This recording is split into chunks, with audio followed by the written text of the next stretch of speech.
আসসালামু আলাইকুম প্রিয় ফুটবল ফ্যান্স। মাঝে মাঝে কমেন্ট বক্সে আপনাদের অনেকগুলো মন্তব্যের মাধ্যমে বেশ কয়েকটা খুবই গুরুত্বপূর্ণ ইনসাইটস ফুটবলীয় জ্ঞান কিন্তু চলে আসে, যেটাকে কেন্দ্র করে আজকের এই ভিডিওটা বানাচ্ছি, যেখানে কেউ একজন কিংবা অন্তত দুজন প্রশ্ন করেছিলেন যে নিকোলাস তাগলিয়াফিকো কি সাম্প্রতিক সময়ে ফাইনাল থার্ডের পারফরমেন্স অর্থাৎ ওভারল্যাপ করে উপরে উঠে এসে অনেকটা অফেন্সিভ পারফরমেন্স যে দেওয়ার একটা ব্যাপার থাকে ফুলব্যাকদের, সেখানে ভালো পারফরমেন্স দিচ্ছেন কিনা। কারণ একটা লম্বা সময় ধরে একটা ধারণা ছিল যে আর্জেন্টিনা জাতীয় দলে দুই টাইপের লেফট ব্যাক আছেন, একটা হচ্ছে নিকোলাস তাগলিয়াফিকো, একটু বেশি ডিফেন্সিভ বা তার মধ্যে সেন্টার ব্যাক টাইপের মুভমেন্ট আছে এমন, আরেকজন হচ্ছেন মার্কোস অ্যাকুনিয়া, যিনি কিনা ফাইনাল থার্ডে অনেক সময় একজন ওয়াইড মিডফিল্ডার বা উইঙ্গার পজিশনে গিয়ে সেখান থেকে ক্রস করতে পারেন, যেটা তাগলিয়াফিকোর মধ্যে তেমন নেই। প্রশ্নটা পাওয়ার পরে এই চিন্তাটা আমার মাথার মধ্যেও এসেছে এবং অবশ্যই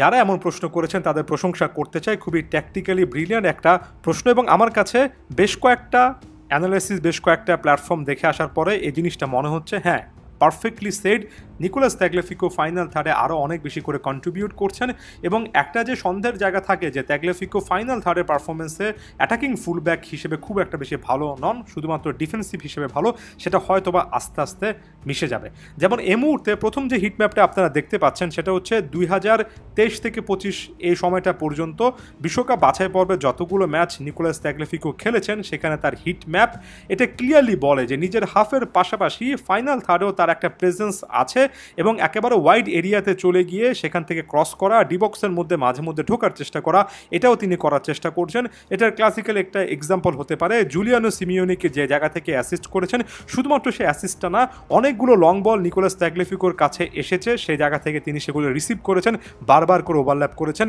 লিওনেল মেসি দলে থাকলে এটার গুরুত্ব আরও অনেক বেড়ে যাবে। নিশ্চয়ই আপনাদেরকে মনে করে দিতে হবে না এখনও ইন্টার মায়ামিতে লিওনেল মেসি ঠিক কতবার একটা ম্যাচের মধ্যে জর্ডি আলবাকে খোঁজার চেষ্টা করেন, সেভাবে জর্ডি আলবা যখন অনেকটুকু ফাইনাল থার্ডে উঠে আসেন তাকে ওই জায়গায় লেফট উইং বরাবর একের পর এক লং বল প্রোভাইড করেন। এক্ষেত্রে তাগলিয়াফিকোর সামনে এই জিনিসগুলো আরও বেশি করে পাবেন। এখন কম্প্যারিজনের জন্য আমরা যদি 2024 কোপা আমেরিকাতে চলে যাই, বেশি দিন আগের কথা নয়, সেখানেও যে কয়টা ম্যাচ নিকোলাস তাগলিয়াফিকো খেলেছিলেন তার হিটম্যাপটা যদি দেখেন, হ্যাঁ এখানেও কিন্তু তিনি একটা লেফট মিডফিল্ডার হিসেবে অবশ্যই উঠে এসেছেন, তবে এটা এতটাও ওভারল্যাপিং না যে সেখানে আপনি একজন অ্যাটাকিং ফুলব্যাকের একটা ছাপ খুঁজে পাবেন। এটার পেছনে একটা বড় কারণ হতে পারে ওই ম্যাচগুলোতে নিকো গঞ্জালেসও কিন্তু খেলেছেন, তিনি যদি ওই জায়গাগুলোতে থাকেন তাহলে লেফট সাইডে তার একটা গুরুত্বপূর্ণ জায়গাটা উইংয়ে থাকে এবং এখানে স্বাভাবিকভাবে ফুলব্যাক একটু কম ওভারল্যাপ করবেন। তবে নিকোলাস তাগলিয়াফিকোর সাম্প্রতিক এই পারফরমেন্সটা স্কালোনির কাছে আরও একটা অপশান হিসেবে কিন্তু এসেছে। স্কালোনি এই মুহূর্তে দাঁড়িয়ে চিন্তা করতে পারেন যে তিনি যদি আসলেই মিডফিল্ডে একটা প্রোফাইল বাড়ান, যেমন আলমাদাকে যুক্ত করেছেন, তার যদি লেফট সাইডে আসলে খুব একটা বেশি ডিফেন্সিভ অপশান দরকার না হয় তাহলে তিনি নিকোলাস তাগলিয়াফিকোর উপর পূর্ণাঙ্গভাবে ভরসা করতে পারেন, কারণ তাগলিয়াফিকো অনেকটাই সেন্টার ব্যাক প্রোফাইলের মতো লেফট সাইডের ডিফেন্সিভ হাফটা যেভাবে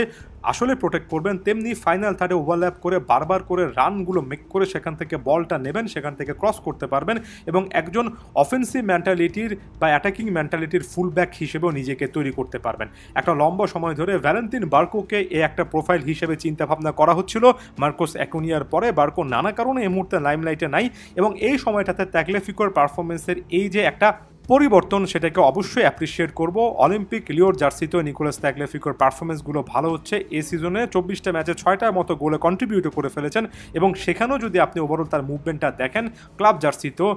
আসলে নিকোলাস তাগলিয়াফিকো তার ফাইনাল থার্ডের পারফরমেন্সে একটু গুরুত্ব দিচ্ছেন। তবে আমি যাওয়ার আগে এটাও মনে করিয়ে দিব যে এটা আসলে কোচের উপর নির্ভর করে, তিনি কোনো একটা টুর্নামেন্টে তার লেফট ব্যাক রাইট ব্যাককে দিয়ে আসলে কী কাজটা করাবেন। তাগলিয়াফিকোকে দিয়ে সবসময় ফাইনাল থার্ডে এতটা ওভারল্যাপিং করানো হবে সে জিনিসটা বলছি না, তবে তাগলিয়াফিকো যে নিজেকে অ্যাডজাস্ট করছেন এবং সেই সাপোর্টটা প্রোভাইড করতে পারছেন, সেই সার্ভিসটাও দিতে পারছেন, সেটা সব দিক থেকে অবশ্যই পজিটিভ একটা সাইন। ধন্যবাদ সবাইকে।